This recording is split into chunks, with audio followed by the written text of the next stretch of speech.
Buenos días y tardes a todos. Bueno, antes que nada quiero agradecer a todos los que han compartido en sus redes el seminario y también pues a las organizaciones como el INA, la ENA, sus grupos de Facebook, la Unión Internacional de Espeleología y también a la Unión Mexicana de Agrupaciones Espeleológicas por compartir en sus redes el seminario. Muchísimas gracias. Bueno, sin más, pues iniciamos la cuarta sesión del seminario y hoy es un honor para mí especialmente presentar al doctor Carlos Piramontes Ansúrez.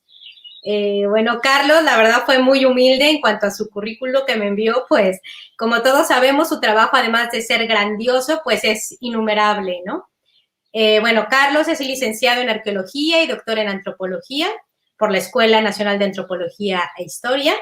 Él ha sido acreedor al premio Alfonso Caso 2003 a la mejor tesis de doctorado en Arqueología en México y también el premio Alejandrina 2003 a la mejor investigación en ciencias sociales en Querétaro. Y finalmente, pues hace un par de años, también fue nuevamente el premio Alfonso Caso 2018 a la mejor investigación en arqueología en México.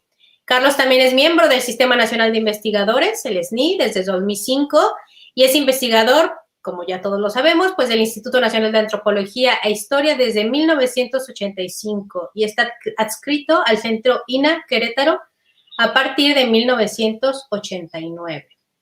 Bueno, Carlos tiene numerosos congresos nacionales, internacionales, tiene una elaboración de diversos guiones museográficos magníficos.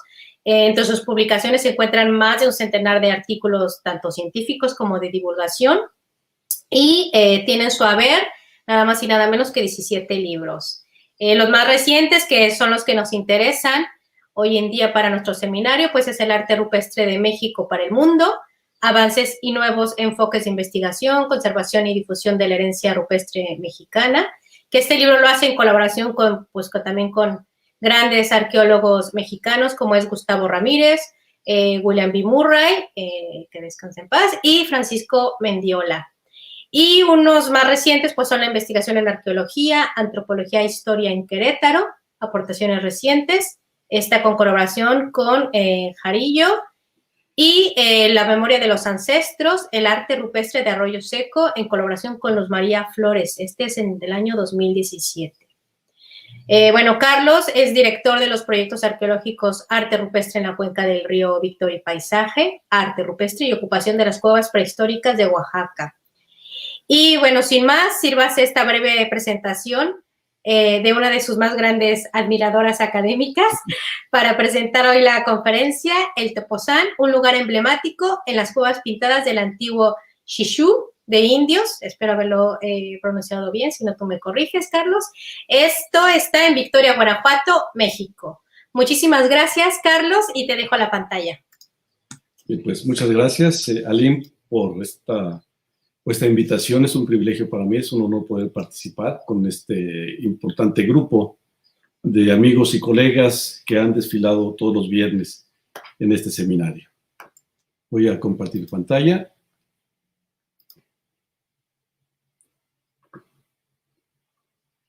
Se ha salido, Carlos, la pantalla. Vamos a volverla a compartir.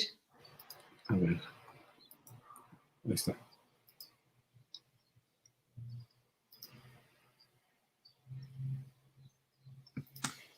No me sale.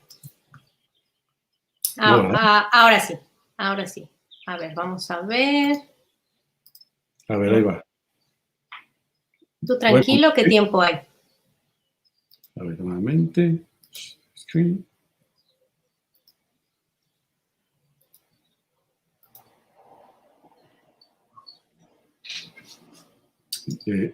Perdón, estoy... Sí, está. Ya. Nuevamente. Ok, ya me acordé cómo era. Exacto. Okay. La aplicación. Ahí está. Si es que tenía que estar ya el PowerPoint. Ahí está, así. ¿Sí está? A ver, vamos a ver. A ver. A ver, dale pantalla completa, a ver si nos... Ahora sí, Carlos. Ahora sí. Listo. De acuerdo, pues. Se ve perfecto. Gracias. Bueno, pues muchas gracias, Aline, nuevamente por la invitación. Muchas gracias a todos y a todas por estar por tomarse un tiempo para escuchar un poquito lo que tenemos que platicarles sobre Victoria. Cuando Aline me invitó para participar en esta charla, me agarró un poquito fuera de lugar. Sabía que iba a platicar sobre este lugar que se llama el Tepoztlán, en lo general, pero no sabía en lo específico, porque todavía estábamos trabajando, acabamos de entregar el informe al Consejo de Arqueología. Cuando digo estamos trabajando, me refiero a Magdalena García y Fernando Salinas, que son colaboradores del proyecto, y que pusieron un gran empeño en la elaboración de los calcos y las digitalizaciones, muchas de las cuales van a ver en esta mañana. Bien, como todo, bueno, pues lo primero fue elaborar los calcos. Cuando conocimos el Tepoztlán, realmente pasamos de un soporte a otro, pues para nosotros eran maravillosos estos soportes, porque es un lugar que, aunque es muy pequeño, contiene alrededor de 1000 motivos gráficos. Lo primero, bueno, fue elaborar la documentación, elaborar los calcos, conjuntar y organizar el material y hacer un expediente técnico. Pero cómo darle sentido a este mundo tan caótico, aparentemente caótico, que se nos presenta en los sitios de arte rupestre de cazadores-recolectores. Bueno, esta charla va a partir de lo general a lo particular, ¿no? Es decir, de un poquito el ámbito regional, o mejor dicho, microrregional, pasando por las características generales de las manifestaciones rupestres, locales, la importancia del paisaje. Yo siempre, bueno, desde que empecé a estudiar, o a interesarme, mejor dicho, en el tema del arte rupestre, hace, no sé, 25 años, he pensado que el paisaje es fundamental, entender el paisaje es fundamental para comprender, si no el significado de los motivos, sí la función de los sitios, ¿no? O de los espacios. Y bueno, vamos a terminar con la descripción del sitio y culminaré con 2 propuestas. Esto es algo que casi nunca hago, pero pues en esta ocasión me voy a animar. 2 propuestas sobre unos grafismos muy, muy singulares y que me resultan intrigantes. Ahora bien, la primera parte es lo que es la introducción. Algunos de ustedes pues ya la conocerán, pero me parecía muy importante incluirla para dar el contexto general, ¿no? Habla principalmente sobre el paisaje y la iconografía regional, iconografía rupestre. Y ya posteriormente vamos a pasar a lo que es el sitio propiamente dicho y terminar con esta propuesta en torno a las cuevas, y quiero poner entre comillas cuevas, a las cuevas pintadas y a los motivos gráficos. Pero bueno, vayamos por partes. Como toda historia, pues, que trata de las sociedades humanas, la del centro norte de México, es decir, lo que integra Querétaro, Guanajuato principalmente, aunque se extiende bastante más, es muy compleja, ya que hubo culturas de diferentes tradiciones en un proceso de muy larga duración. Bueno, considero que una de las tareas de los arqueólogos que trabajamos en esta región consiste en identificar el carácter de cada una de estas sociedades y señalar el papel que desempeñaron en este complejo escenario y las particularidades que los definen o bien que se los separan de otros grupos. Es claro que una especificidad que resalta en el centro norte es la presencia de 2 mundos estructuralmente diferenciados: los cazadores-recolectores por un lado y las sociedades de agricultores mesoamericanos por otro. Estos últimos que se circunscribieron, casi exclusivamente al primer milenio de la era. Si bien con fines operativos solemos esquematizar por un lado cazadores-recolectores y por el otro agricultores, en realidad aquí encontramos una gama muy, muy amplia de formaciones sociales. Y posiblemente estas 2 formaciones sociales estén más cerca de lo que podemos imaginar. Bien, la región de estudio es el semidesierto queretano. En la década de los 90 documentamos 69 sitios en esta zona y ya más recientemente documentamos otros 58 en el nororiente de Guanajuato. Nos vamos a centrar en donde se encuentra la elipse roja, que es parte de la Sierra Gorda, de la franja occidental de la Sierra Gorda, en el estado de Guanajuato. Un lugar muy árido, con una geografía sumamente accidentada. El centro norte de México Es, como decía, una región donde confluyen estas dos formaciones socioeconómicas. Este mapa, el clásico de Pedro Armillas, marca la línea de máxima fluctuación de la frontera, expansión, perdón, de la frontera norte de Mesoamérica, y la línea en donde se encontraba la frontera para el siglo XVI. En la elipse roja encontramos lo que sería la zona, la franja semidesértica de la Sierra Gorda de Querétaro y Guanajuato.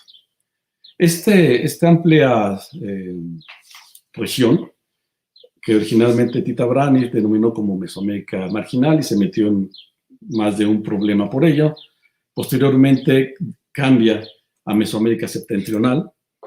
Sin embargo, el concepto seguía teniendo muchos problemas porque pues sí es Mesoamérica, por donde quedan todas las demás formaciones socioeconómicas que habitaban la región. Al final propone considerarlo como la Gran Chichimeca, ¿no? Bueno,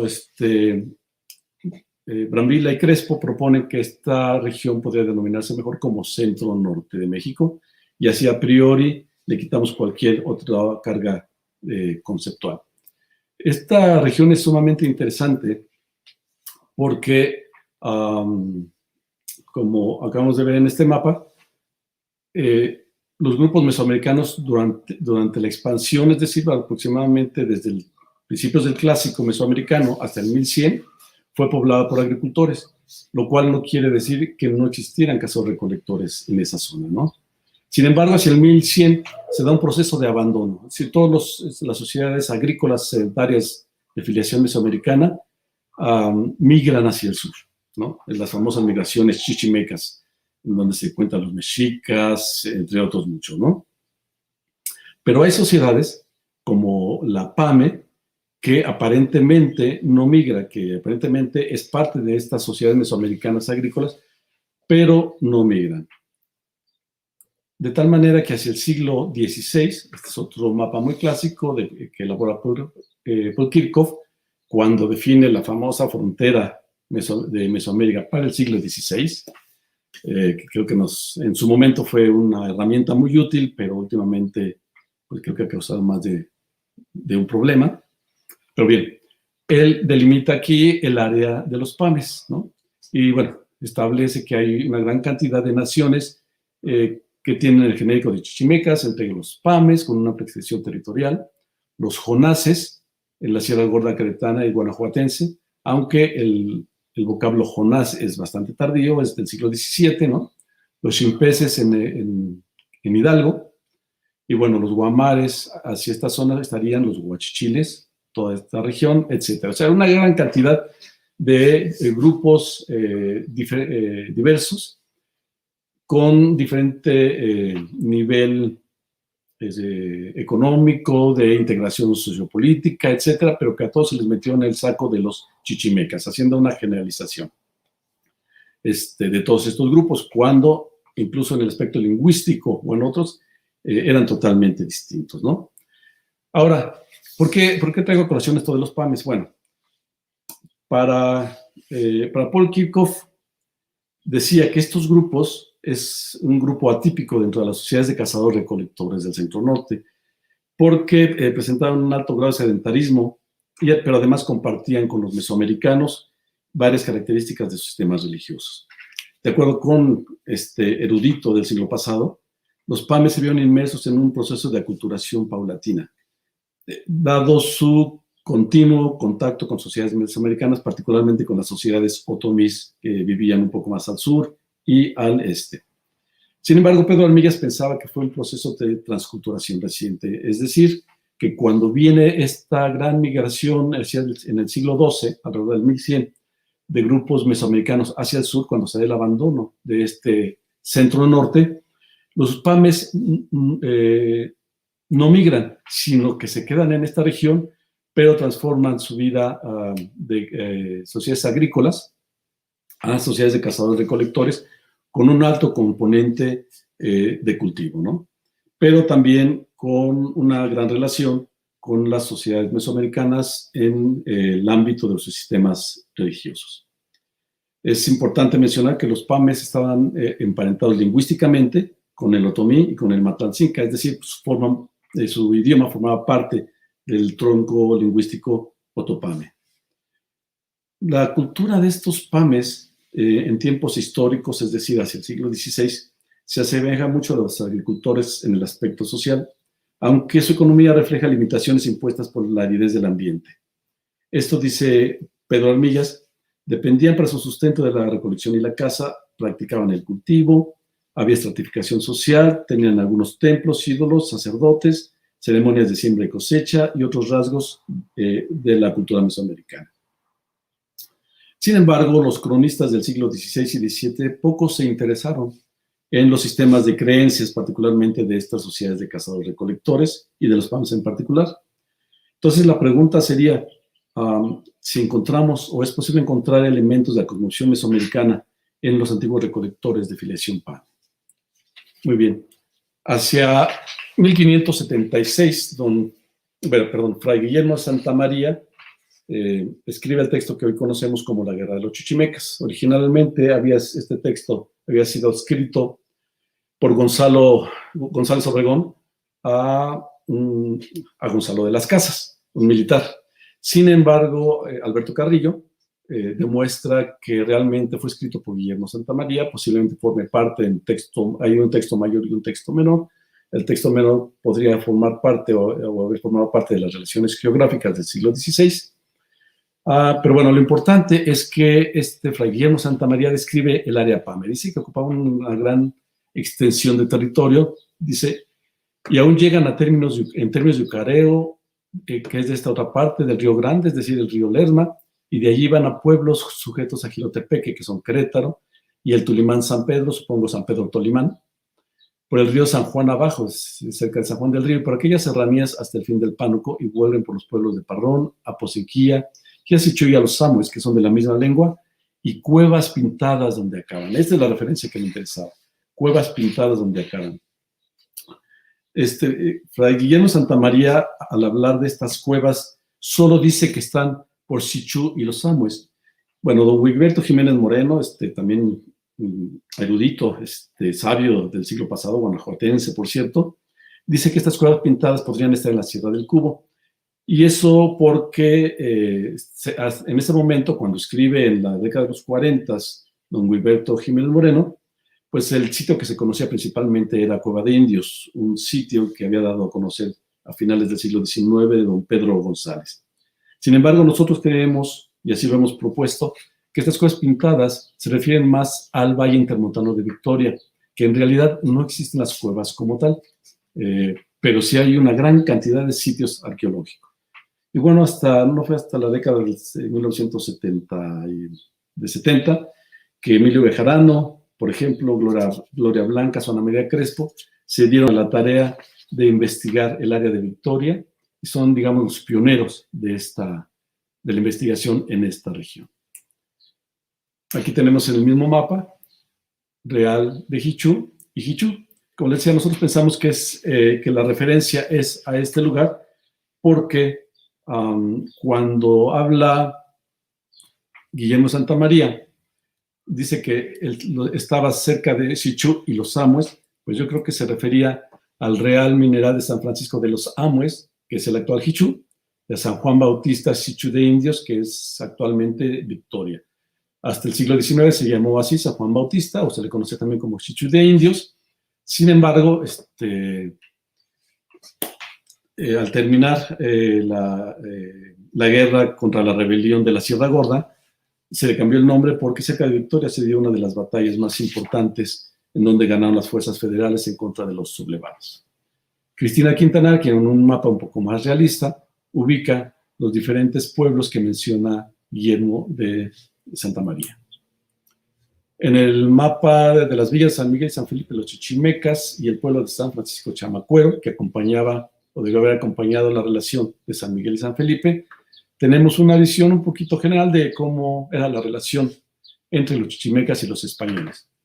Los grupos chichimecas se dedicaban a cazar las vacas ya que habían traído los españoles. Era uno de los motivos por los cuales empezaron a colonizar esta zona. Aquí se ven las cuevas, los chichimecas, ¿no? También estaban acosando el camino de la Ruta de la Plata. Por aquí tenemos a San Felipe, aquí estaría San Miguel, conocido actualmente como San Miguel de Allende, ¿no? Y las recuas y los españoles cargados con sus mosquetes, sus fusiles, defendiendo el mineral. Y aquí hay la única glosa de este mapa que dice: caminando por este rumbo hacia el norte se va por los pueblos de Sichuy, Jalpa, de la Huasteca y provincia del Pánuco. Bueno, es una muy bonita foto de la actual Victoria. Y bueno, muchas veces he comentado que aquí en esta zona algo pasó. Me gustaría que vieran la escala, ¿no? Es un valle intermontano realmente muy, muy pequeño, pero aquí hemos encontrado, hasta ahorita hemos documentado de manera exhaustiva, de los 58 sitios que hemos encontrado, 40 han sido en este pequeño valle y en esta pequeña cañada, ¿no? Y sabemos que hay por lo menos otros 25. Pero el problema es que no los hemos documentado porque pues, llega un momento en que uno tiene que detenerse, una pausa en el trabajo para poder procesar la ingente información que va uno recuperando, ¿no? Una de las características principales de este arte rupestre, esta gráfica, ¿no? Manifestaciones gráficas rupestres, como también se le llama en México, ¿no? Es la policromía. Básicamente estamos hablando de 3 colores en diferentes tonalidades: rojo, amarillo y negro. También vamos a encontrar blanco, pero las tonalidades blancas o blanco crema suelen estar asociadas a los grupos de filiación otomí que recolonizan o colonizan el semidesierto de Querétaro y Guanajuato a partir del siglo XVI y XVII, y ellos traen consigo sus propias tradiciones gráficas y sus propias técnicas. La pintura prehispánica de la región prácticamente no vamos a encontrar tonalidades blancas, es inexistente. Sí hay uno que otro, pero realmente no es tan relevante. Y por ahí me encontré esta cita que me encantó, es muy interesante, que es un poco lapidaria. Dice: el paisaje es el primer documento para entender la historia. La geografía es la que manda, lo es todo. Los puertos, los pasos de montaña. Aquí es en un texto de La vida contada por un sapiens a un neandertal. Y bueno, está hablando José Luis Arzuaga a Juan José Millás sobre este paisaje, ¿no? Un libro muy, muy recomendable. Y bueno, me llamó la atención porque yo he pensado, como les decía, desde que empecé a trabajar el tema, que el tema del paisaje es fundamental. No tanto para entender el significado de los motivos, sino la función de los sitios, ¿no? Originalmente me llamó la atención pues todo lo que estaba haciendo sobre arqueología espacial, que así se le llamaba en la escuela de Teruel a mediados de los 90, en la Universidad de Teruel a mediados de los 90.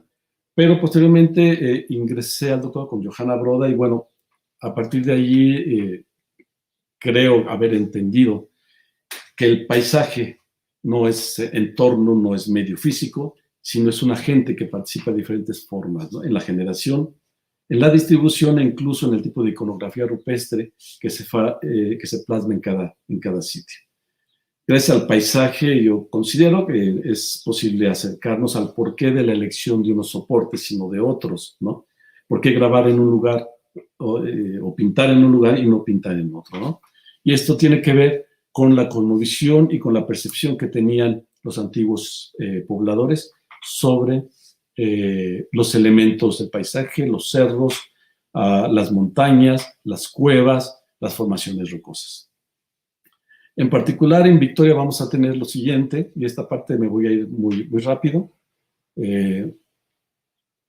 Hay un paisaje, aquí sí voy a hablar en términos geológicos, ¿no? Compuesto por tobas volcánicas suaves del terciario superior, y aquí el viento, el agua, las ha moldeado de tal forma que ha generado caprichosas esculturas, ¿no? A manera, parecen esculturas de piedra. De hecho, algunos habitantes de la región de la zona, piensan que estas fueron acomodadas por gigantes y cosas de este tipo, ¿no? Pero bueno, se conforma un anfiteatro natural, ¿no? En donde el paisaje es verdaderamente espectacular. Digamos, a manera de ejemplo, tenemos el sitio, el conocido sitio de Arroyo Seco, es uno de los más importantes sitios de arte rupestre de la región. Aquí documentamos 46 conjuntos, más de 150 soportes pintados, más de 2,000 motivos, siguiendo la cuenta que ha hecho Magdalena Male García, que tiene un trabajo muy, muy bonito en torno a este sitio. Pero veamos la distribución de los soportes que eligieron para pintar. Todas estas formaciones que se ven son o columnas o rocas que sobresalen en el paisaje, pero todos los soportes pintados, con excepción de todos los soportes pintados, los demás soportes pintados, miran hacia el poniente. Los soportes pintados en este cerrito. Mientras que los soportes pintados en miran hacia el oriente. Y ambos pequeños cerros, hay una distancia entre ambos de aproximadamente 120 metros, nada más. Están ambos cerros. Qué bueno que encontré este láser. Bien, sí. Ambos cerros, este es el complejo A, que es conocido como La Zorra, y este es el complejo B, que nosotros denominamos así como complejos, es conocido localmente como Los Cerritos, están separados por este río, ¿no? Es un poco las formaciones que vemos allí. Y entonces aquí vemos que hay una elección en el tipo, dónde pintar, hacia el poniente, viendo hacia el poniente, o las rocas viendo hacia el oriente, y el cauce del Arroyo Seco actualmente se encuentra seco, ¿no? En medio. Por lo tanto, después de este trabajo propusimos que, vimos una distribución muy particular. Había una concentración de sitios aquí y otra concentración de sitios en este lado, ¿no? Todos los sitios que están aquí, en el valle, fueron dispuestos en pie de monte o la ladera media del cerro. Son pequeños cerros, el más alto no alcanza más de 80 metros de altura sobre el piso del valle, ¿no? Son sitios de fácil acceso, son claramente visibles. De hecho, hay una gran intervisibilidad entre muchos de ellos, ¿no? Pero tenemos el otro paraje, que está, lo que llamamos la Cañada de los Murciélagos, donde los soportes pintados se encuentran en este paraje oculto a la vista. Es un paraje escondido y de difícil acceso. Es importante mencionar que ambos parajes comparten un mismo tipo de iconografía rupestre, ¿no? Es una iconografía esquemática que apela a los tres principales colores, ya sea el rojo, el amarillo o el negro, combinaciones bícromas en rojo-amarillo o rojo y negro. No hay combinaciones en amarillo o negro, por ejemplo, ¿no? Entonces, bueno, es el tipo de formaciones rocosas que vemos en las inmediaciones de Arroyo Seco, ¿no? Y hemos propuesto que el paisaje jugó un papel importante como detonador. Un culto a las rocas y a los cerros, un poco similar a lo que vemos en el área mesoamericano. Muchos de estos sitios o de estos lugares, como por ejemplo, fueron pintados de una manera muy particular por las sociedades de cazadores-recolectores. Estas singulares formaciones hemos propuesto que pueden representar en el imaginario colectivo a los mecos, es decir, a los chichimecos, ¿no? Los ancestros convertidos en piedra en la cosmovisión, que actualmente tienen los grupos otomís que colonizaron la región a partir del siglo XVI. De hecho, los otomís asumen a sus vecinos, los chichimecos, vamos a llamarle así, ¿no? A los mecos, en este caso que sean posiblemente los pames, como sus ancestros, pero ancestros que se han convertido en piedra. Como sabemos, en la cosmovisión antigua, las montañas, los cerros, eran entidades vivas, tenían agencia, interactuaban con los humanos, y de hecho las montañas grandes estaban llenas de agua, de acuerdo con los informantes de Sahagún, y esta agua, el Hueyatl, esta agua se comunicaba de manera subterránea con el mar, con el Hueyatl, y eventualmente estas grandes montañas reventarían y vendría un nuevo diluvio. Era el Tlalocan, la morada de donde vivía Tlaloc, los Tlaloques, etc. Y esta misma cosmovisión, sigue existiendo no solo entre las comunidades de filiación otomí de la región, sino también entre ya los mestizos, digamos, gente que ya tiene poco que ver, por lo menos con los grupos otomís, pero que en la cosmovisión siguen pensando de manera más o menos similar. Ahora, este culto a los cerros y a los ancestros hemos propuesto también hace ya muchos años que pudo haber estado relacionado con fenómenos de pareidolia o apofenia, ¿no? Es decir, este fenómeno muy común entre las sociedades rurales en México, en donde se asigna forma a las rocas y se asigna algún contenido. Esta particular formación le llaman el caballero águila allí en Victoria. Aquí no se ve, aquí parece más como un changuito.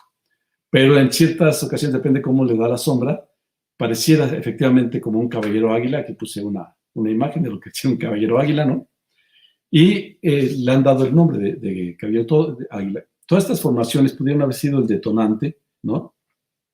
Ligado, digamos, siguiendo a Bustamante, a estos fenómenos de pareidolia o apofenia. La otra concentración de sitios está en la Cañada, y aquí no tenemos esas singulares formaciones rocosas que sí hay en el valle, ¿no? Estas columnas, aquí no existen. Sin embargo, aquí incluso la composición geológica es diferente, porque mientras en el valle estamos hablando, toda esta parte rosa, de tobas riolíticas del terciario superior, ¿no? Muy suaves, deleznables, susceptibles a la erosión, ¿no? Y que dan lugar a estas columnas tan singulares.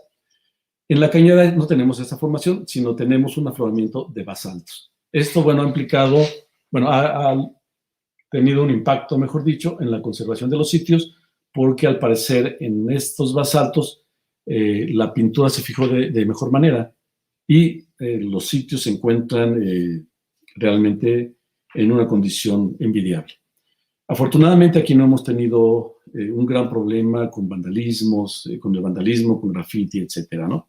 Entonces los sitios se encuentran en un relativo buen estado de conservación. Bien, un poco una vista de esta Cañada de los Murciélagos. Les comentaba, es un paraje escondido, oculto a la vista, de difícil acceso, que está coronado por escarpes, en lo general los cerros de por aquí. Aquí es donde se encuentran los sitios, los principales sitios arqueológicos.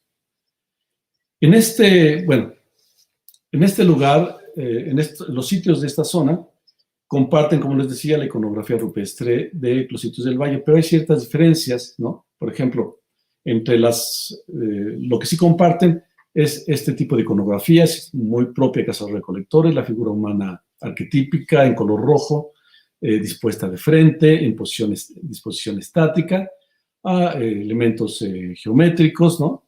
Este está en el valle, podemos ver la composición de la roca aquí, muy deleznable, ¿no? Y aquí, aunque parece que que está fracturando, así es, ¿no? Pero son basaltos, ¿no? Pero las diferencias, ¿no? ¿Qué es lo que más nos ha llamado, o me ha llamado la atención? Las diferencias están en que aquí encontramos tonalidades rojas y amarillas en diferentes tonalidades o combinaciones de estas tonalidades. Mientras que en la Cañada, es en el valle, y en la Cañada encontramos solo tonalidades negras y rojas. Hay algunos motivos amarillos, aproximadamente unos 7, de varios miles, aproximadamente 7 o 10 motivos amarillos, y eso es solo en un sitio, ¿no? Pues los demás son combinaciones rojo-amarillo, pero vemos que la iconografía sigue siendo básicamente la misma. Igual aquí, los atributos sexuales en los antropomorfos masculinos, pues apenas o son inexistentes, y suponiendo que sean masculinos. Ahorita una colega, Laura Rodríguez Arcos, está elaborando una tesis muy interesante sobre la figura humana desde el punto de vista del género, ¿no? Bien, es otro tema. O no tienen atributos sexuales o apenas están insinuados, ¿no? Y no encontramos aquí vulvas. Y pasa todo lo contrario en la Cañada, en donde son los símbolos sexuales masculinos están claramente identificados, y asimismo encontramos algunas representaciones vulvares. Encontramos solo en la Cañada representaciones fantásticas, con características anatómicas imposibles, ¿no? Como esta figura, saltando aquí a un ave, parece una garza, ¿no? así como improntas de manos. Todo este tipo de diseños no los vamos a encontrar en el Valle Intermontano, solamente en esta cañada. En el Valle Intermontano encontramos una gran cantidad de figuras zoomorfas, mientras que en la cañada encontramos muchas figuras aladas, ¿no? A veces no necesariamente son águilas. Tenemos, por ejemplo, este motivo, que es muy, muy interesante, iconográficamente hablando. Este otro águila que pareciera que trae una pequeña víbora en el hocico, ¿no? En fin, esto no quiere decir que aquí en la cañada no existan representaciones de cuadrúpedos, particularmente mamíferos, o viceversa. Sin embargo, que la relación porcentual es diferente. Igualmente, los círculos en el valle son cosas muy, muy sencillas, como estos, suelen ser círculos radiados, a veces concéntricos. La lectura de este panel, que hemos tratado en otros trabajos, es muy, muy interesante. Son un círculo concéntrico con 3 niveles y 4 puntos en cada una de las esquinas, como señalando los 4 puntos del universo y los 3 niveles de la Tierra, ¿no? El plano celeste, el plano terrestre y el inframundo, pero es otro tema este. En la cañada, por el contrario, vamos a encontrar una gran cantidad de círculos decorados de diferente forma y en composiciones bícromas, en negro y en rojo, como estos dos, o mucho más elaboradas que en el valle, ¿no? Finalmente, incluso para la época de la colonia, vamos a tener un tratamiento diferente. Por ejemplo, se introducen las tonalidades blancas, como les comentaba, que son traídas ya por los grupos indígenas otomí, que a la sazón ya son indígenas conversos, aunque traen mucho de carga todavía de las antiguas creencias. Vemos cruces, muchas cruces, ¿no? Y en la cañada vamos a encontrar figuras ecuestres. Aquí también en el valle hay figuras ecuestres, pero la factura de estas es claramente todavía de factura indígena, muy posiblemente del siglo XVI, y siempre formando escenas. Aquí no forman escenas, en el valle y en la cañada sí. Bien. Y por último, el petrograbado en esta región es prácticamente inexistente. El único petrograbado que hemos encontrado en estos casi 60 sitios es este que les estamos mostrando aquí. Son solo unas líneas incisas, aparentemente sin mayor orden. En todo el nororiente de Guanajuato no hemos registrado más petrograbados que este. Sin embargo, en la parte semidesértica de Querétaro, que no es otra cosa pues que la continuación del semidesierto, la franja occidental y semidesértica de la Sierra Gorda, hacia el sur, sí encontramos en muchas ocasiones petrograbados y además de estas líneas incisas, petrograbados muy diversos, que aquí no vamos a comentar. Bueno, 15 tonalidades al menos se han podido definir, ¿no? De acuerdo a un trabajo arqueométrico que realizamos hace un par de años, bueno, se definió que los rojos eran hematita, los amarillos goetita, el negro era carbón amorfo, aunque yo tengo la sospecha que hay otros negros que no son carbón amorfo, podrían ser otra cosa, pero no me consta, y los blancos, empleados del siglo XVI en adelante, son caolín. En cuanto a la cronología, en una excavación realizada hace también poco tiempo, está tomado esto de un trabajo muy bonito de Claudia Jiménez Mu. Bueno, definió que algunos de estas covachas, ¿no? Contenían materiales cerámicos, pero que venían de zonas relativamente cercanas. Estamos hablando de 80 kilómetros, un poquito más, de Río Verde, Jalpan, el altiplano potosino, de Guanajuato. Incluso hemos encontrado alguna cerámica poca del Estado de México. Y en un fechamiento que se realizó también en un sitio del valle, nos dio una fecha de 1326 más a 1427, lo cual es una fecha consistente con la cronología relativa propuesta por Brigitte Foller en el 97, en torno a la tradición pintada México semiárido, de la cual pensamos forma parte esta esta tradición. Muy bien, ya para terminar esta parte, aquí tenemos cuáles son un poquito las diferencias entre estos lugares, ¿no? Y la conclusión sería que en el Valle Intermontano se realizaban ceremonias públicas en lugares abiertos de fácil acceso, mientras en áreas de congregación estacional, de población, un poquito siguiendo la propuesta de Turpin, ahí podía participar toda la comunidad o parte, no necesariamente pintando, y los códigos visuales eran ampliamente conocidos, compartidos, sancionados, y posiblemente están vinculados con los mitotes.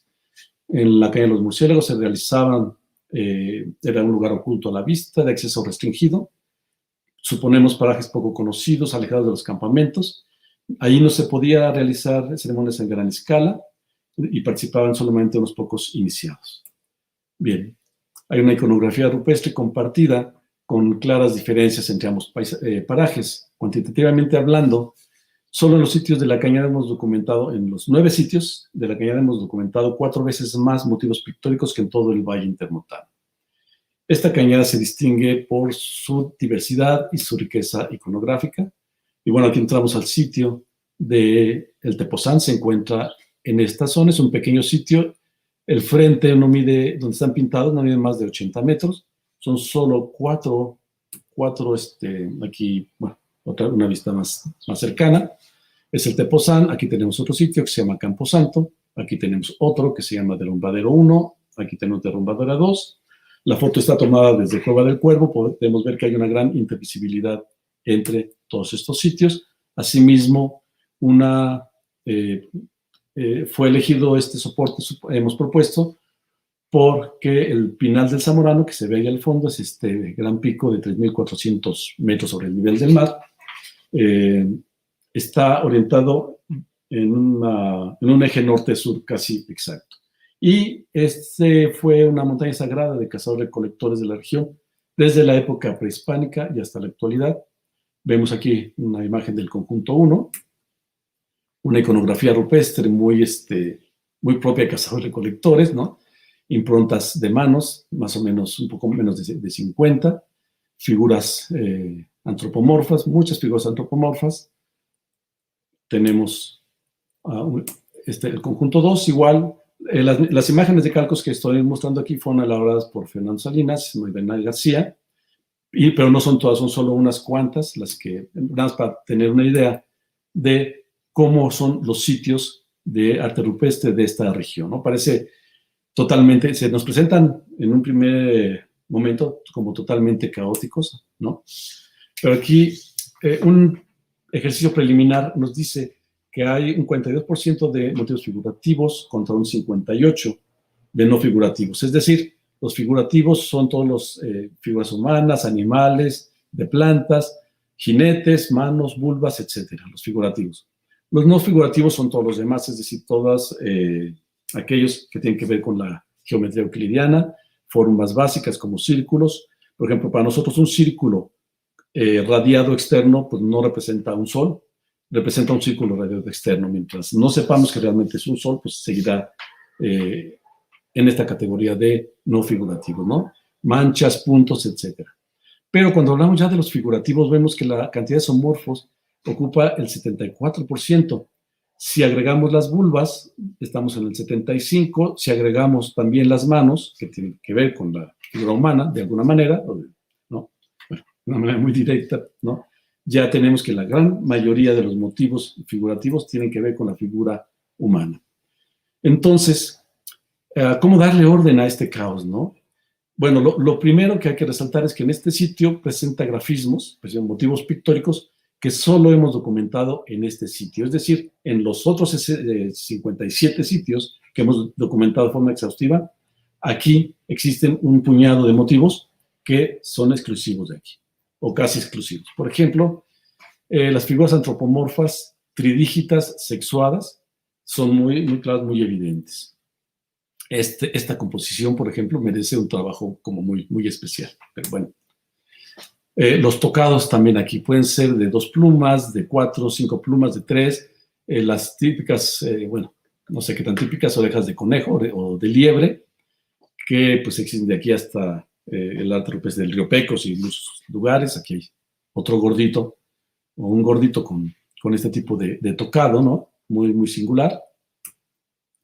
Personajes con estandartes, yo les llamo estandartes. Fernando Salinas, nuestro colega, le llama varales, ¿no? Podrían ser un tipo de garrochas, muy similares a, por ejemplo, los reportados por don Antonio de la Maza en la década de los 40, 50, si no me equivoco, en el sitio de los Cerritos, a esta imagen está muy, muy bien lograda en un sitio aquí de Victoria, o también hay imágenes similares en algunos de los códices. Y en la tradición otomí actual, esta es la Peña de Bernal, en la tradición otomí actual, se encuentran estos, les llaman garrocheros, que participan en las fiestas de Semana Santa. Me pregunto si tendrán alguna relación con estas figuras antropomorfas, ¿no? Pero también es otro trabajo que está en proceso de elaboración. Como les dije, tenemos improntas. Este es el sitio con más improntas de manos que hay en el semidesierto de Guanajuato. Los motivos zoomorfos son realmente muy, muy bellos, como esta imagen de un águila o este zoomorfo, este cuadrúpedo de por aquí. Igualmente los círculos, si ustedes ven la escala es de 10 centímetros. Así que estos círculos son muy pequeños, de escasos 5 centímetros o menos, delineados muy, muy finamente, ¿no? O sea, el pintor dominaba totalmente la técnica rupestre. Este también es muy interesante, una figura antropomorfa de cabeza en este círculo. Este círculo, bueno, esto que también está muy, muy bien logrado, podríamos pensar que es un fitomorfo, ¿no?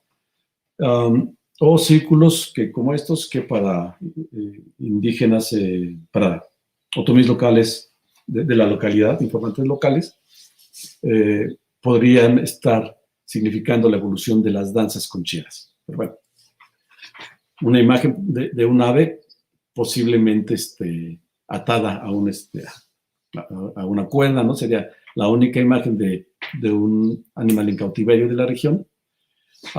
Este panel merecería una tesis, un libro, nada más para poder describir y hablar sobre este panel, ¿no? Tenemos una gran cantidad de figuras. Nosotros normalmente lo que hacemos, y lo verán en algunas de las imágenes siguientes, es a partir de esta fotografía se elabora un calco digital y después este calco lo usamos para diferentes cosas como las bases de datos, etcétera, etcétera, ¿no? Y después estos calcos los montamos sobre la imagen original para tener una idea aproximada de cómo podría haber visto este panel hace algunos cientos de años o miles tal vez, ¿no? Aquí hay otros elementos que solo encontramos aquí, que son los enconchados, ¿no? Una gran cantidad de puntos y líneas, ¿no? Estas líneas que a veces tienen un grosor de un centímetro, pero pueden ser de 80 centímetros de largo, ¿no? Que fueron la pesadilla de Male García cuando está haciendo los calcos de este lugar, junto con Fer, más círculos geométricos, o este tipo de elementos tan singulares. También estamos trabajando sobre esto, no sabemos qué significan, pero solo los hemos encontrado en este sitio, ¿no? Son estos diseños semicirculares, a veces triangulares, con dos antenas, o a veces, o con esto, podría tratarse el mismo diseño, vean pero una variante. Bien, manchas, tenemos todas las que ustedes quieran, es el sitio que tiene más manchas. Y nos preguntamos si las manchas son intencionales y por qué, ¿no? ¿Es una violencia simbólica hacia ciertos motivos o simplemente se trataba de ocultar algún motivo pictórico que no debía ser visto por ojos, por una mirada curiosa? No lo sabemos. La cuestión es que hay una gran cantidad de manchas y de hecho muchos motivos. El sitio debe haber tenido varios cientos de motivos más que no pudimos rescatar precisamente porque estaban ya cubiertos. En resumen, ¿qué llevó a los cazadores-recolectores de la región a elegir los soportes del Tepoztlán para plasmar esta imaginería tan diversa? Bueno, como les decía, aunque el seminario trata de las cuevas, pues lamentablemente aquí no hay cuevas como tal. Y no me refiero nada más al sitio del Tepoztlán, en general en la región hemos visto una sola cueva que se llama El Copudo, en el municipio de Santa Catarina. Ya no está aquí, ya no está en Victoria, es una gran cueva, por cierto, con poca pintura, en realidad, ¿no? Pero entonces estamos proponiendo, en algún texto anterior propusimos que estas pequeñas oquedades podrían ser un equivalente a la cueva, que era como la entrada al inframundo. ¿Por qué? Bueno, un acercamiento de estas oquedades, aquí vemos las pinturas, estas oquedades no miden más de 50 centímetros, o sea, no son para refugio, no se puede entrar más allá de 2 metros, ¿no? Son muy, muy pequeñas. Y entonces, ¿por qué? Pensamos que estas oquedades pudieron haber tenido un gran impacto en que el Tepoztlán haya sido pintado de esta forma, ¿no? Y creemos que eso es precisamente esta vinculación entre estas formaciones y la concepción que se tiene sobre las cuevas del inframundo, ¿no? Hay que recordar, por ejemplo, que la cueva era la boca o el vientre de la tierra, ¿no? Era la entrada al inframundo, un espacio fantástico en donde vivían los dioses del agua y de la muerte. En varios mitos incluso se habla de que la creación se habla de que el sol y la luna salen de una cueva en los mitos de creación, ¿no? En fin, como diría María Elena Aramoni, son más allá de las puertas del inframundo, en las profundidades hay un mundo esplendente. Allí reside el milagro de la fertilidad, ¿no? Es el Tlalocan para muchos grupos, ¿no? Donde se encuentran los seres humanos que llegaron al mundo, así como todas las especies de animales. Y formaron, siguiendo un poquito a Hernández y Valle, las cuevas formaban parte de un sistema de creencias ancestral compartido prácticamente por todas las sociedades indígenas de México e incluso del suroeste de Estados Unidos y de muchos otros lados, ¿no? Fueron moradas de deidades y puertas al inframundo, y en consecuencia eran lugares conspicuos de una geografía sagrada, una geografía ritual, ¿no? Son estos lugares en donde se acude a ofrendar, en donde se acude a rezar por el bienestar de los individuos, por el bienestar del clima, del mundo, etcétera, etcétera, ¿no? Incluso pues, las cuevas podrían tener género, ¿no? Hay muchos casos, referidos etnográficamente, en donde las cuevas tienen género, ¿no? Y en un trabajo anterior propusimos que un grupo particular de motivos, que son estas pequeñas miniaturas, fueron plasmadas allí precisamente a la entrada de estas especies de cuevas o estas entradas al inframundo, ¿no?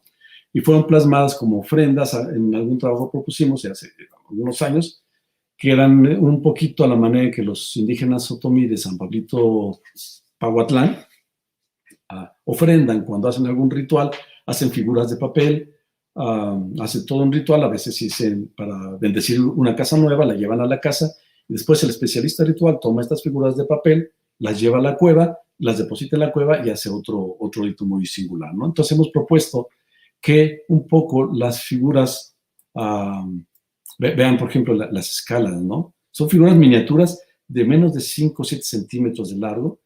Esta imagen está muy bien lograda también, no me dejarán mentir. Bueno, será que estos motivos, bueno, termina uno enamorándose de ellos. Estas son las figuras miniaturas. Aquí tenemos la escala de 20 centímetros, aquí las representamos en D-Stretch, pasadas al D-Stretch, este programa que sirve, es muy, muy útil. Y vean la escala de 5 centímetros de muchas de estas figurillas, ¿no? Estas figurillas, bueno, hemos propuesto que, bueno, en el ámbito mesoamericano, incluso en el área andina, son propias del culto a los ancestros y de las deidades que habitan los cerros, ¿no? Estos cultos, pues generalmente estaban estrechamente vinculados con rituales de fertilidad agrícola, quizá en el marco de un sistema de creencias pan-mesoamericano. Por mencionar solo un ejemplo, entre grupos mayas se concebían esos pequeños seres como la manifestación del espíritu de las montañas, de los volcanes y la fertilidad, ¿no? Al tiempo que estaban asociados al origen de los linajes. Hay que recordar que, como dije al principio, conocemos muy poco de los sistemas de creencias de los grupos de recolectores y cazadores, por lo que hacemos a manera de comparación sin establecer una correlación directa con otros grupos, ¿no? Simplemente estamos comparando. Y bueno, en un trabajo anterior propusimos que el papel de los ancestros en la construcción del paisaje sagrado fue fundamental. Cerros, montañas, cuevas y otras formaciones conspicuas del paisaje fueron consideradas la residencia de los ancestros, a los que se ofrendaban pequeñas figuras antropomorfas de maíz para recibir protección, salud, fertilidad y la lluvia. Dentro de este caos iconográfico tan grande, válgame, ya me quedan 5 minutos, hay otras figuras que encontramos. Y ahorita estoy tomando nada más 2 ejemplos, podría tomar algunos más, pero me quedo con estos 2, sobre estas figuras dispuestas en parejas, ¿no? Que me pregunto, en un principio nos llamaron la atención el hecho de que estuvieran en parejas, ¿no? Pero un poquito, bueno, leyendo a López Austin, se nos ocurrió, bueno, estas parejas tan singulares no tendrán que ver con el mito de los héroes gemelos. Es decir, el mito de los héroes gemelos es realmente un mitema que se encuentra en prácticamente todo el mundo, ¿no? Lo vemos, por ejemplo, en diferentes grupos. López Austin y Munguía plantean, o se preguntan más bien, si esta situación no vendría desde el Paleolítico y si no habría algún fenómeno de paralelismo, de fusión, etcétera, no lo concluyen, ¿verdad? Y bueno, investigando un poquito en la literatura, nos encontramos con un par de textos de Juan Francisco Jordán, buscando precisamente en el Paleolítico, si existía la posibilidad de encontrar figuras de gemelos ya desde esa época. Y bueno, Juan Francisco Jordán se refiere a estas divinidades y cita a Jansen, en donde dice que este tipo de divinidades podrían ser unas deidades dema, o sea, divinidades que bajo apariencia y forma humana, vegetal o animal, existieron en el tiempo originario primordial, ¿no? Bueno, estamos hablando de los mitos antiguos, y ofrecen una actividad creadora. Y en su texto de Acéfalos, andróginos y chamanes, Jordán propone la existencia de figuras de gemelos divinos, también conocidos como gemelos héroes, gemelos celestes, ¿no? Etcétera, o héroes gemelos. Bien, posteriormente Jordán y Molina, es el mismo Jordán y Molina, junto con otro autor, analizan el arte rupestre esquemático y macroesquemático del Neolítico, donde proponen que la existencia de parejas primordiales, también hacen un amplio estudio, y por ejemplo encuentran que entre los Dogon de Mali, los gemelos también ocupaban un lugar primordial en los tiempos de los orígenes. López Austin y Munguía dicen que en diferentes partes del mundo se observa este fenómeno, ¿no? Tenemos aquí una imagen de Castor y Pollux, que ambos fueron nacidos de huevo, uno es hijo de Zeus y el otro del mortal Tindare. También hay gemelos primordiales en el Rig Veda, en las tradiciones, ¿cómo se llama? Del culto haitiano, entre los Taiwo, llamados Taiwo y Kehinde, del culto Yoruba, en el vudú haitiano se llaman Marasa, y de acuerdo con Christiansen, que hace un trabajo muy interesante, en el culto védico se llamaban Asvins, ¿no? De hecho, Christiansen los reporta en el arte rupestre de Escandinavia durante la Edad del Bronce, propone también que son gemelos divinos o celestes asociados al sol, a las estrellas y, por supuesto, a los barcos, ¿no? Dada la importancia de los barcos en Escandinavia. Entonces, a veces estos gemelos son solo hermanos, no necesariamente gemelos, pero siempre son vistos como opuestos y complementarios, ¿no? Uno de los ejemplos más importantes los tenemos en el Popol Vuh. Bien, estos mitemas, el tema de los héroes gemelos, normalmente aparecen en esta mitología, pues, cuando la Tierra está sumida en el caos, desorganizada y amenazada, dominada a veces por seres monstruosos, ¿no? Pero siempre salvada por seres de luz, ya sea el Sol y la Luna, ¿no? Que son los gemelos engendrados por los dioses del cielo y de la tierra. Es prácticamente universal esta mitología y suelen estar asociados, como digo, al Sol y a la Luna. Según Johannes Neurath, entre los huicholes representan el crepúsculo matutino y el vespertino también, ¿no?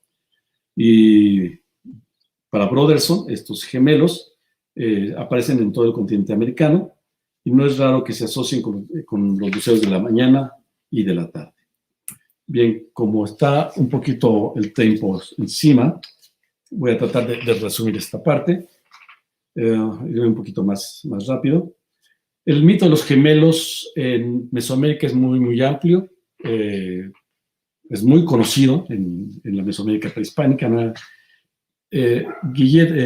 Samuel Villera tiene un trabajo muy, muy interesante también, que narra el mito del sol y la luna entre los Nasabi,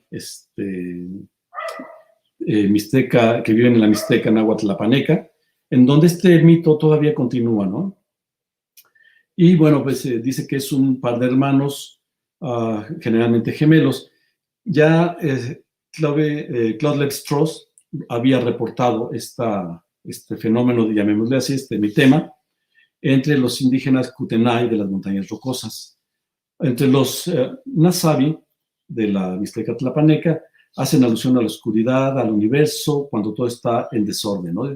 Dice, toda la oscuridad, no existía el día. Pero se cuenta que hay dos hermanos que dan origen al sol y a la luna, y que perviven en las tres tradiciones principales, y tienen que ver con hazañas civilizatorias durante su conversión al sol y en la luna, ¿no? Son deidades o personajes sobrenaturales, concluye Villela, que desempeñan el papel de intermediarios entre los poderes de arriba y la humanidad de abajo.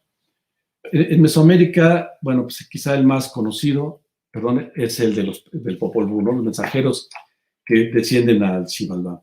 Pero bueno, esos son los más conocidos, pero tenemos muchos otros ejemplos, ¿no? Por ejemplo, entre los nahuas o Meteotl, el dios de la dualidad, sufre una fisión, de donde se desprenden Ometecutli, el señor dual, y Omecíhuatl, ¿no? Que dan a luz ellos, también gemelos. Entre los otomís encontramos a Macatá y Macamé.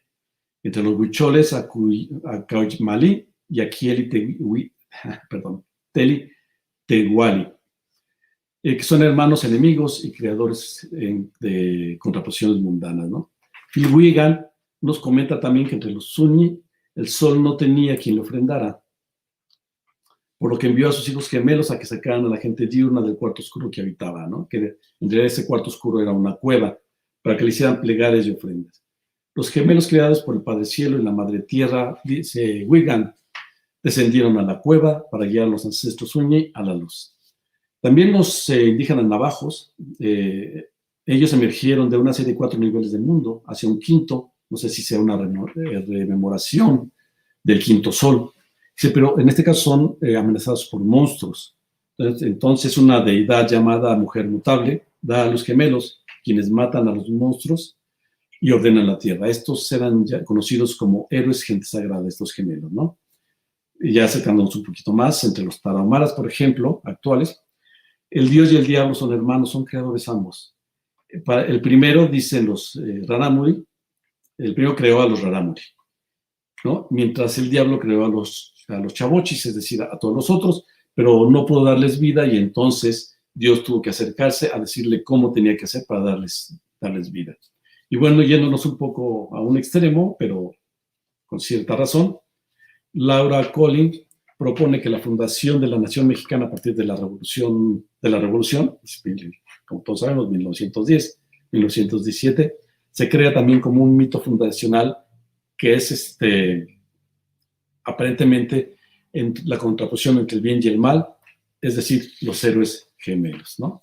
Y bueno, todos conocemos el mito de la creación del sol y la luna entre los nahuas, ¿no? Cuando Tezcatlipoca y Quetzalcóatl se unen para que se ordenara el sol, ¿no? En fin, tenemos a Tezistecat, que era hermoso y rico, Nahuatzin, que era enfermo y pobre.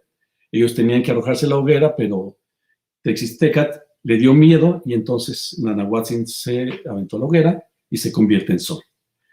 Posteriormente Tezistecat no quiso quedarse atrás y se avienta también a la hoguera, pero en castigo se convierte a la luna, ¿no? Entonces, como recuerdo de su cobardía, dice este famoso mito, bueno, los dioses aventaron un conejo a la luna y por eso disminuyó su brillo, y hasta hoy, como todos sabemos, se ve un conejo en la cara visible de la luna. Bueno, aquí tenemos las narraciones Zuni que describen el tiempo del comienzo, los dioses gemelos de la guerra, como héroes culturales, ¿no? Es un texto de Williamson and Farrer de 1992, Los dioses gemelos contribuyen a convertir a las personas en seres acabados y contribuyen a dar forma a las características de la superficie rupestre, ¿no? Terrestre, perdón. Muy bien. Entonces, este mito de los gemelos, pensamos, no sería, y es una propuesta en realidad, ¿no? No sería lo que estamos viendo. Les voy a decir que todo esto es muy, muy reciente. Esto lo estoy trabajando desde hace unas pocas semanas, 2 semanas en adelante. Pero me parece muy sugerente y entonces me di a la tarea de buscar en otro sitio posteriormente buscaremos en los otros 56 sitios que quedan. Si había otras representaciones en donde la figura humana se repitiera en esta forma de 2 en 2, ¿no? En pares. Y encontramos algunas figuras de cazadores. De hecho, representaciones de cazadores en el semidesierto de Querétaro y Guanajuato tenemos alrededor de 3 y esta es una de ellas, ¿no? O sea, prácticamente no existen, por lo tanto, solamente no tienen que ver con la dieta ni nada que se le parezca, ¿no? Ni la vida cotidiana. Pero de eso podemos hablar en otro tema. Estos 2 personajes, esta escala son 5 centímetros. Se encuentran a la entrada precisamente de una pequeña covacha en Arroyo Seco y que está pintada de formas muy, muy singulares, que valdría la pena intentar hacer una lectura sobre este lugar. Todos estos son de Arroyo Seco. En contraposición, estas figuras miden alrededor de 50 o 60 centímetros de largo. Realmente, de 15 años que he estado asistiendo regularmente a sitio de Arroyo Seco, nunca había pensado que fuera en la posibilidad de que estos pudieran constituirse en esta pareja de gemelos divinos. Esta va acompañada de un círculo relleno, ¿no? Y bueno, ahora que lo veo con nuevos ojos, pues podría ser una hipótesis plausible. O estos 2, ¿no? Que también son de Arroyo Seco, que también los conozco hace 20 años, pero que nunca había pensado yo en esa posibilidad. Están de perfil relativo. Este tiene una especie como de bastón o de vara aquí, ¿no? Muy, muy interesantes. O esta composición, son 2 personajes antropomorfos a manera de espejo, están de espaldas ambos, con los brazos hacia arriba, las piernas hacia abajo, ¿no? En ángulos de 90 grados todos, o asociados por lo menos a este círculo dentado, muy, muy sugerente, también una composición muy acabada, ¿no? Esta otra pareja de personajes medio gorditos para mi gusto, ¿no? Pero porta aquí un pequeño arco, o quizá estos que también tienen sus portaestandartes, ¿no? Aquí es la foto original, como verán no se ve gran cosa, pero bueno, pasada por el stretch, podemos observar que son 2 personajes y ambos portan este significativo instrumento, ¿no? Bueno, pues como conclusión, porque se nos acabó el tiempo hace ratito. Esto es solo un recuento general de mi tema de los hermanos gemelos, ¿no? Pedro López Osin apunta, y creo que tiene mucha razón, que primero hay que desarrollar estudios donde el valor social de los gemelos, del valor social de los gemelos en distintas épocas y áreas, de las características de la cosmovisión que impulsa a la geminación de gemelos, la frecuencia que aparecen de estos gemelos en los sistemas de creencias, que por lo que vemos es muy, muy común, ¿no? Bueno, ya son la 1:10, casi y termino con esto. No, Carlos, puedes continuar, que yo me comí tiempo de tu tiempo. Tú continúa, normal. Bueno, estoy rápidamente a las conclusiones. Es que siempre me pasa lo mismo, Aline, pero bueno, vamos. Las múltiples representaciones de parejas en el arte rupestre en Oriente de Guanajuato sugieren que podría tratarse de una forma de rememorar el mito para contar la historia de la creación o de los orígenes, así como consolidar la identidad. La asociación entre estos motivos y las como cuevas, entre comillas, ¿no? No nos parece gratuita, como no nos parece gratuito nada de lo que sucede en el arte rupestre, ¿no? No creemos que en ningún caso el arte rupestre se pintara o se ejerciera de manera aleatoria. Consideramos que la capacidad discursiva de las representaciones antropomorfas a las que nos hemos referido continúa vigente entre muchas sociedades indígenas. Si bien se observa una diferencia estructural entre las formaciones sociales de recolectores cazadores seminómadas de la franja occidental y semidesértica de la Sierra Gorda con sus vecinos agrícolas sedentarios de filiación mesoamericana, creo que podría haber existido un discurso compartido en términos de la generación de paisajes sagrados y espacios rituales. sistemas de creencia y cosmovisión en general. Esta separación que hizo Kirchhoff de recolectores cazadores y mesoamericanos, que muchos nos tomamos en su momento de una manera muy rígida, a lo mejor no existe tanto, ¿no? Bueno, y esto lo proponemos en virtud de las características culturales, particulares, de los grupos PAMES que habrían habitado la región durante la época prehispánica. Y bueno, para terminar, parafraseando a Rodríguez y Argüello, considero que a juzgar por la riqueza e intensidad de la imaginería rupestre que decoró los soportes rocosos del Tepoztlán, es claro que aquí se realizó un gran esfuerzo en la sacralización del sitio de manifestaciones rupestres, que al final resulta un paraje emblemático de las cuevas pintadas de Hichú de indios, reseñadas por Fray Guillermo de Santa María.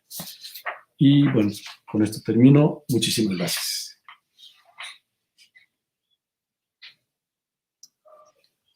Muchísimas gracias, Carlos, que de verdad que estábamos muy, muy entretenidos con la conferencia. Me ha parecido increíble la perfección de la técnica de la pintura. La verdad es que tienes ahí un buen estudio solamente de eso, ¿no? De ver cómo pintaban, con qué pintaban, porque me parece preciosa, ¿no? La pintura. Y bueno, también quiero agradecerte que nos hayas elegido, ¿no? Para hablar de tus nuevas propuestas. Tienes muchas felicitaciones, también te solicitan bibliografía.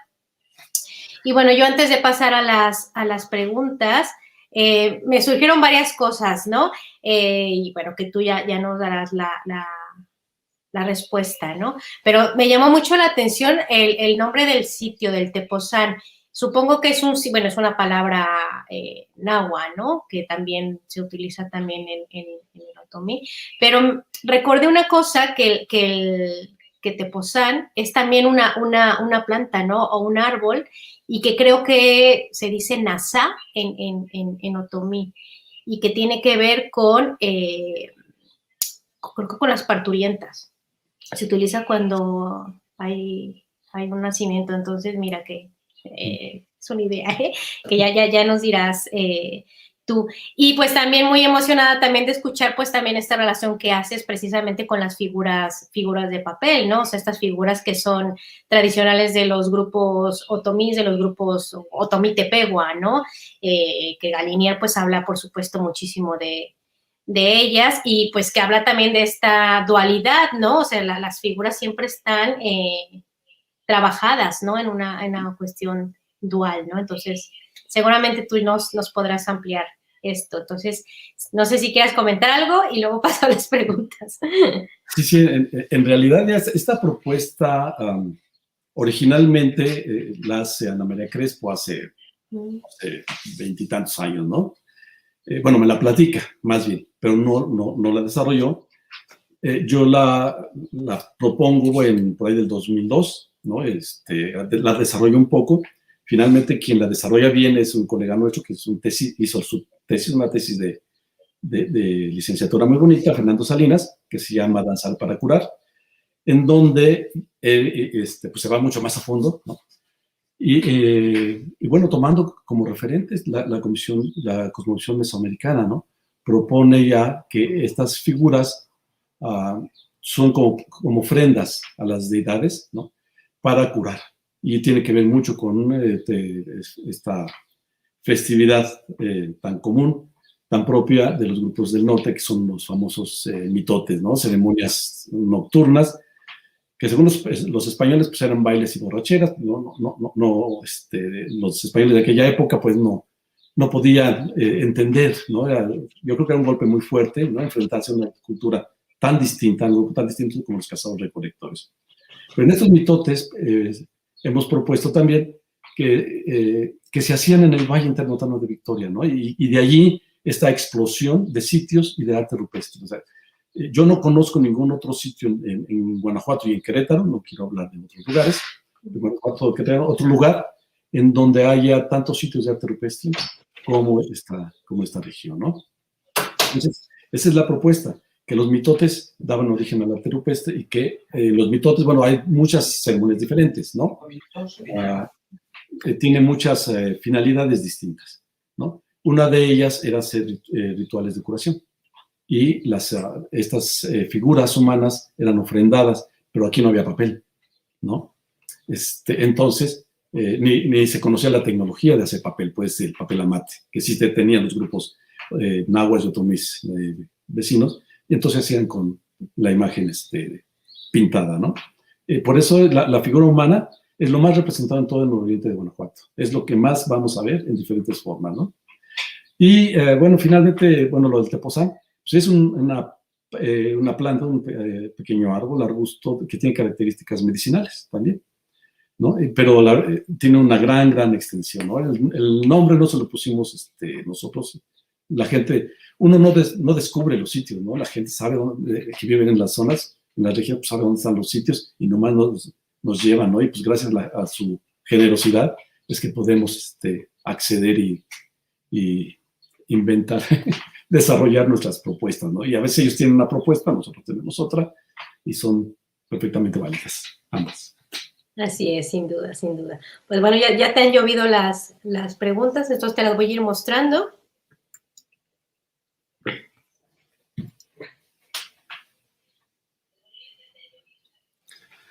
Ok, sí.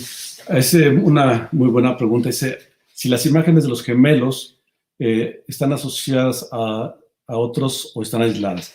Generalmente las encontramos aisladas, un poco aparte del resto de la iconografía rupestre. Como les comento, este es un primer acercamiento. Tenemos que empezar a hacer una sistematización de este tipo de representaciones de parejas, ¿no? Para poder ver si podemos vincularlas a representaciones supuestamente solares o lunares, como la de Arroyo Seco, ¿no? Estas figuras que comentaba hace un momento, que miden más de 50 centímetros y que pareciera que está asociada a algunos de los astros, ¿no? Pero es un trabajo que está todavía pendiente. Las que he visto hasta ahorita, en el Tepozán y en Arroyo Seco, se encuentran aisladas de algún otro, en lo general, de algún otro elemento iconográfico. Bueno, aquí te ponen una pregunta un poco acerca de tus proyectos.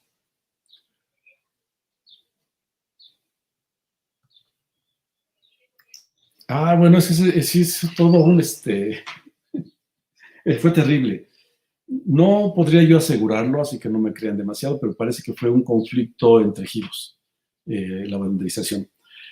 Nosotros vamos a trabajar, próximamente nos iremos a campo, precisamente a las cuevas donde trabajó en algún momento Richard McNish, en los 60s, y uno de los objetivos precisamente es trabajar el arte rupestre. Nuestra tarea principal va a ser primero la documentación. Primero vamos a hacer trabajos de excavación y exploración, pero también la idea es documentar el arte rupestre, que no está documentado. Sí se pueden restaurar, pero habrá que hacer las gestiones burocráticas necesarias o incluso conseguir recursos adicionales, ¿no? Porque restaurar una pintura rupestre no es tarea sencilla, normalmente están lejos de las vías de comunicación y suele ser algo muy caro, pero podrían restaurarse. Pero es una posibilidad que, bueno, pues apenas vamos a valorar. Ya existe un dictamen técnico sobre vandalismo, etcétera, pues está haciendo un seguimiento por colegas del Centro de INAH Oaxaca, ¿no? Nosotros vamos nada más a llegar a apoyar en lo que se pueda.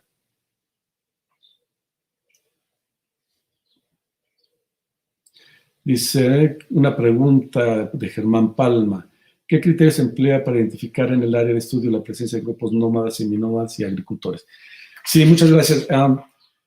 Cuando hablo de agricultores en el área, más bien hablo de grupos cultivadores, ¿no? Bueno, hemos trabajado el semidesierto de Querétaro desde 1989 y no hemos encontrado asentamientos propiamente mesoamericanos, ¿no? Digamos, los clásicos mesoamericanos, en donde están, para hablar cómo se manifiestan en el Bajío de Querétaro, Guanajuato, por ejemplo, en donde está la estructura principal, la pirámide principal. Muchas veces hay un espacio rectangular, ¿no? Patio un patio hundido, algunos le llaman patio cerrado nada más. En fin, todo este tipo de estructuras aquí en la región no existen. Lo que encontramos son campamentos estacionales, al aire libre, cuevas, cuevas entre comillas, ¿no? Más bien son abrigos rocosos y mucha lítica. La cerámica siempre proviene de lugares más o menos lejanos. Entonces, lo primero que hicimos fue caracterizar el tipo de sociedades que vivieron en el semidesierto de Querétaro y Guanajuato, que bueno, hasta hace unos años pues no sabíamos muy bien qué había allí en toda esta región. Resultaron que pues son básicamente sociedades que dedicaban a la caza y la recolección, con diferentes niveles de integración, de organización social, económica, etc. En el caso particular de Victoria, encontramos que tenían un alto grado de sedentarización, aunque seguían siendo seminómadas. No hablamos aquí de nómadas. De hecho, en lo general no hablamos de nómadas, de un nomadismo pleno, ¿no? Hablamos de seminómadas, pero particularmente los de esta región hemos encontrado un poquito como lo describe Fray Guillermo Santamaría, ¿no? Dice que se acercaban, ponían sus chozas cerca de los paredones, es decir, de frentes rocosos muy grandes, para protegerse, ¿no? O sea, para que no los agarraran descuidados. Y encontrado los alineamientos de rocas, muchas veces son singulares, son dos alineamientos de rocas, ¿no? Que van paralelos por largos metros. Y en fin, como comento, los campamentos estacionales, áreas de talla lítica, etcétera, ¿no? Entonces, básicamente de ahí partimos primero, de la parte, digamos, que da sustento a la sociedad, ¿no? La parte económica, un poquito siguiendo la línea del materialismo histórico, y ya después nos pasamos a la elaboración del arte rupestre, que pues es muy característico, ¿no? Del tipo de sociedades de cazadores-recolectores de la región. Debo decir, aquí no lo menciono, lo he hablado en otros lados, que el arte rupestre de los agricultores mesoamericanos sí es muy diferente, pero solo se da durante el epiclásico, es decir, del 650 al 700 al 900 después de Cristo. O sea, hablamos de 300, 400 años, que se da un arte rupestre muy característico y es principalmente petrograbado, circular, espirales, líneas amiboides, representaciones de pirámides, de estructuras, etcétera, ¿no? Esto lo hemos tratado en otros lados y es totalmente diferente. Ahí sí encontramos todo el asentamiento mesoamericano, ¿no?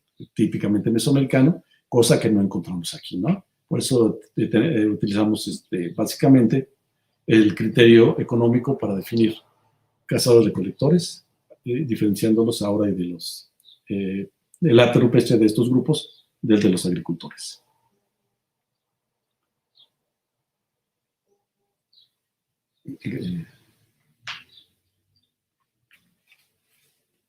No sé si sería todo, Aline.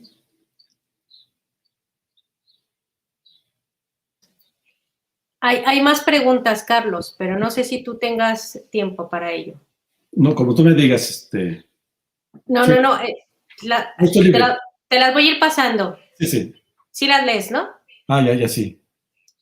Dice Enrique, espeleoarqueología, gracias, muchas gracias.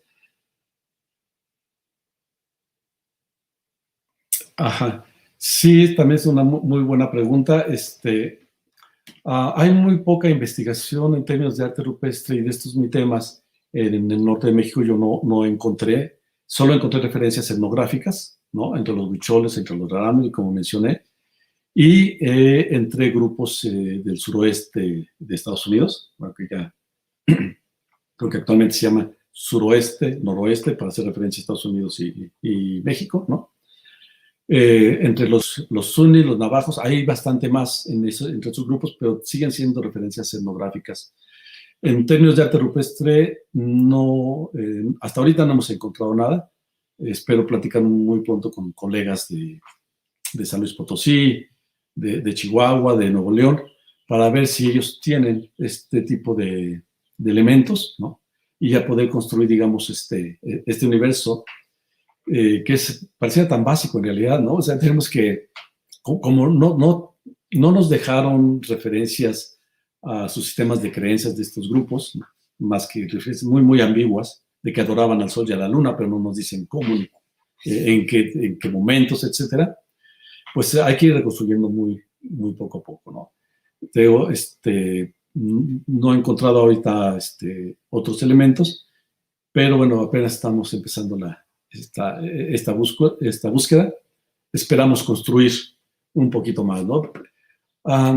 Por ejemplo, hemos preguntado sobre las representaciones en miniatura y pues tampoco hemos encontrado muchos lugares en donde existan estos grafismos tan singulares, tan pequeños, que sí hemos registrado en el Tepoztlán, ¿no? Estas miniaturas de 5 centímetros. Es más, hay un antropomorfo de escasos 2,5 centímetros. O sea, fue plasmado con una gran calidad artística, muy finamente, y de 2 centímetros, y no hemos encontrado muchas referencias en otros lugares, ¿no? Entonces, pero bueno, será cuestión de continuar en esta búsqueda.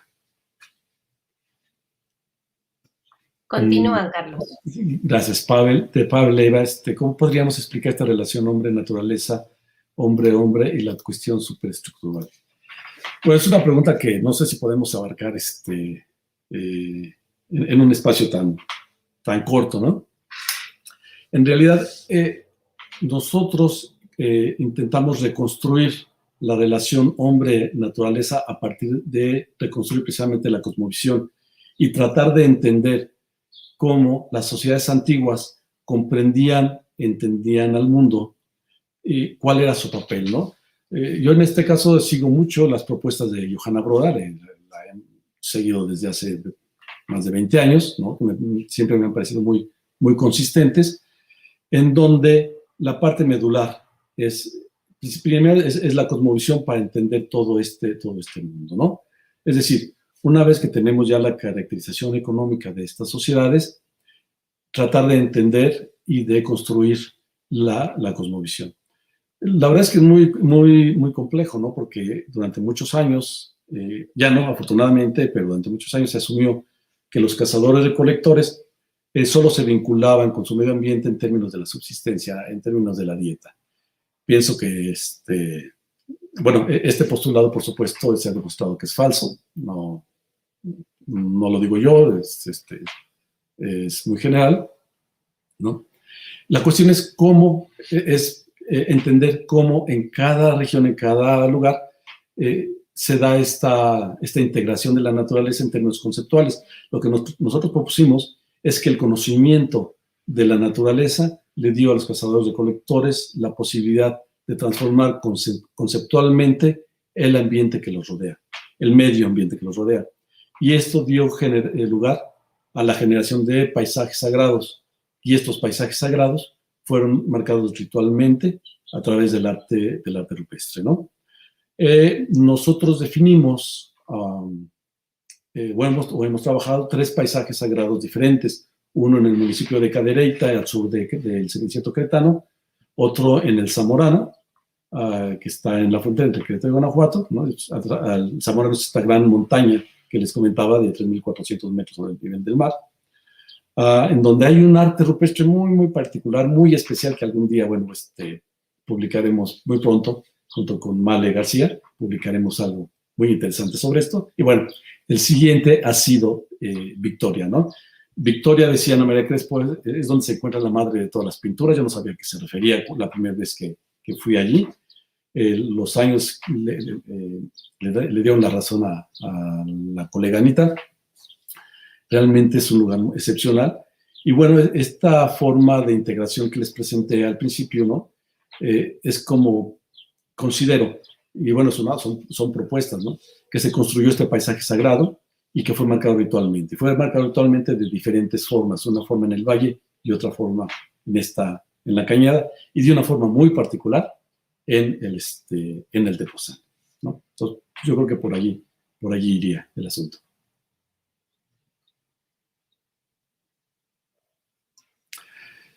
Ana Fabiola Obando, muchas gracias. Sí, ¿de dónde obtuvieron los tintes usados en la gama cromática? Bueno, los óxidos de hierro son muy comunes en todo el semidesierto de Querétaro y Guanajuato, ¿no?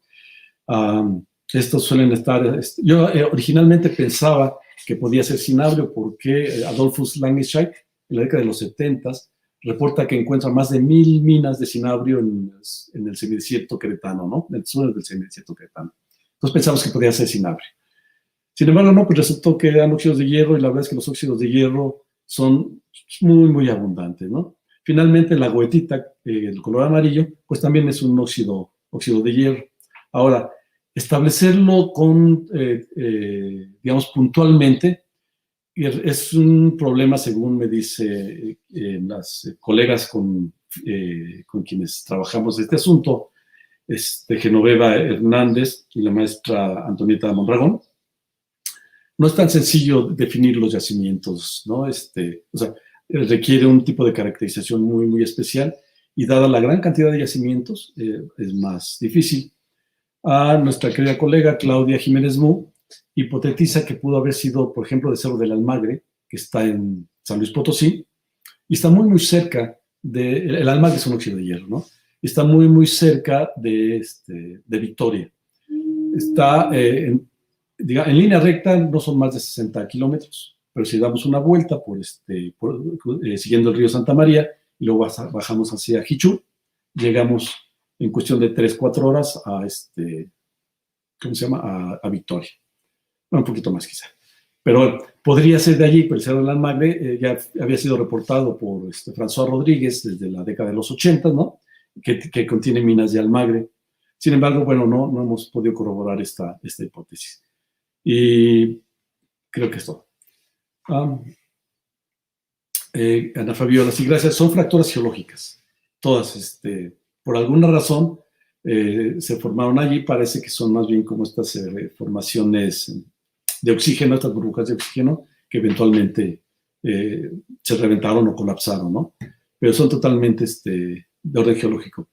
Lo curioso es que por dentro de estas oquedades no están pintadas. Están pintadas por fuera, solamente, pero pegadito a las oquedades, pero solamente por fuera.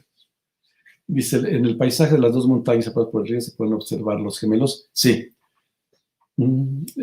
Sí.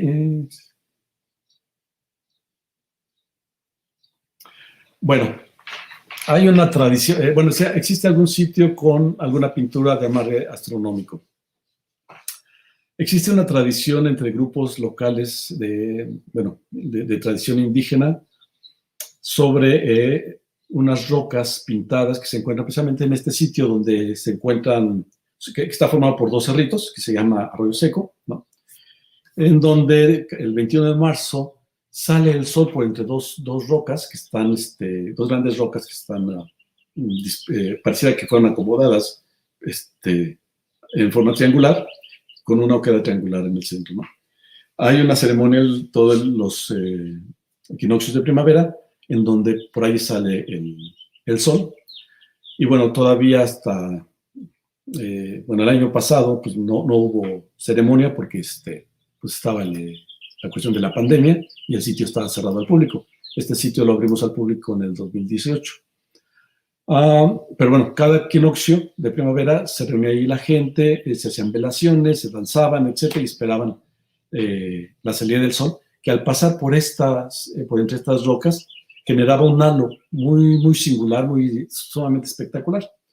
La cuestión es que no había, o no hay, ningún otro elemento arqueológico que pueda determinar que esta ceremonia no sea una ceremonia emergente, sino que no podemos traslaparla a la época prehispánica.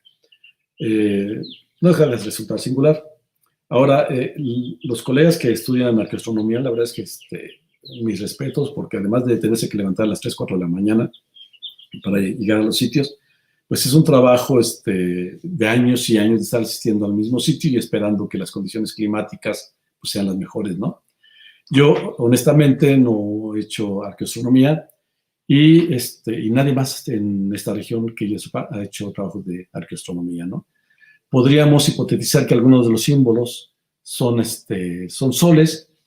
Por ejemplo, se ha dicho que los círculos con radiados externos pues, son representaciones solares, pero pues si nosotros vemos la cosmovisión de grupos indígenas, pues resulta que el sol no se representa así, se representa de otra forma, ¿no? Normalmente puede ser en círculos concéntricos o de otra manera. Es también un poquito amplio hablar de este tema aquí, pero bueno, es lo que tenemos, ¿no? No hay amarres, como dices, Ana Fabiola, astronómicos. Si María Judith Galicia dice, ¿las pinturas que presentaste son del mismo periodo o hay varios? ¿Y cuáles serían las más antiguas? Y bueno, muchas gracias por el comentario y por la pregunta también. Las que tenemos fechadas, bueno, de forma relativa, en cronología relativa, nos remite a esta tradición pintada México semiárido que propone Brigitte Fourier. Esta representación de la figura humana en diferentes aspectos, ¿no? En formas, normalmente en disposición estática, etc. Lamentablemente no tenemos muchos fechamientos. Sospechamos que los primeros, que por allí debe haber un poblamiento temprano. Están algunos colegas, Patricia Pérez, particularmente, que trabaja en el área de la Sierra Gorda, trabajaba en la Sierra Gorda buscando primeros pobladores, digamos. Pero no estoy muy seguro en qué ha acabado este trabajo, tengo que preguntarle. Pero aquí hemos encontrado puntas de proyectil que son sospechosamente antiguas, pero para no hacer comparaciones morfológicas a partir de las puntas de la punta de proyectil, mejor no hablamos de eso. Solamente lo que sí sabemos concretamente es que tenemos asentamientos desde el 650, por lo menos, después de Cristo, hasta en la Sierra Gorda, hasta el 1742, ¿no? Es decir, pongo esa fecha, 1742, porque es cuando José de Escandón emprende la última campaña genocida contra los chichimecas de la Sierra Gorda, ¿no? Pero bueno, de la época prehispánica está este periodo que va del 650, tenemos materiales arqueológicos de esa época, es una cronología relativa, por supuesto, ¿no? Hasta la llegada de los españoles y posteriormente, ¿no? La llegada de los otomíes también, que la conquista de Querétaro y Guanajuato, tendría que decirse, fue realizada no tanto por los españoles, sino por grupos de filiación otomiana que llegan a poblar y colonizar el semidesierto. Entonces, más bien se restringe a estos periodos, mientras no tengamos fechamientos que demuestren lo contrario. Bueno, Carlos, aquí te piden bibliografía. Más que nada como recordar que como el seminario, bueno, es abierto de divulgación científica, he puesto aquí tu Academia Edu para las personas que no conozcan esta plataforma. Aquí pueden encontrar todos los trabajos o la mayoría de los trabajos de los investigadores, y el de Carlos pues es bastante extenso, ¿no, Carlos? Sí, ahí están los que tenemos en PDF. Sobre todo antes que, bueno, mandabas tu artículo en Word y se publicaba, pero sí, sigue así, ¿no? Pero sí, bueno, hay alrededor de, está de que subí de la memoria de los ancestros, que es el libro, digamos, que trata del arte rupestre de esta región, por si gustan consultarlo. Es de difícil adquisición física, se puede solicitar Ediciones La Rana por internet. Es un libro muy bonito, tiene un montón de fotografías, lo quisimos ilustrar mucho, ¿no? Pero se puede bajar. Pierde un poquito en PDF, ¿no? Claro, en el libro físico, ¿no? Pero bueno, yo recomendaría ese como para tener una visión global del arte rupestre de la región. Bueno, Carlos, te voy a dejar ya descansar porque ya tu voz. Tienes muchas felicitaciones, ya sabes, de todos los colegas que aquí nos acompañan. Y bueno, te siguen llegando. Bueno, saludos de Rosalba, de Marta, que también ya próximamente estará aquí.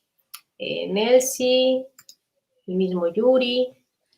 Y pues nada, ya sabes, yo creo que todos nos hemos quedado con un buen sabor de boca, porque al fin y al cabo es una región que realmente no conocemos hasta que tú has entrado ahí a la investigación. Entonces creo que queda mucho camino y muchas conferencias que tengas que dar para conocer el trabajo, que seguramente va a dar a dar para mucho, Carlos.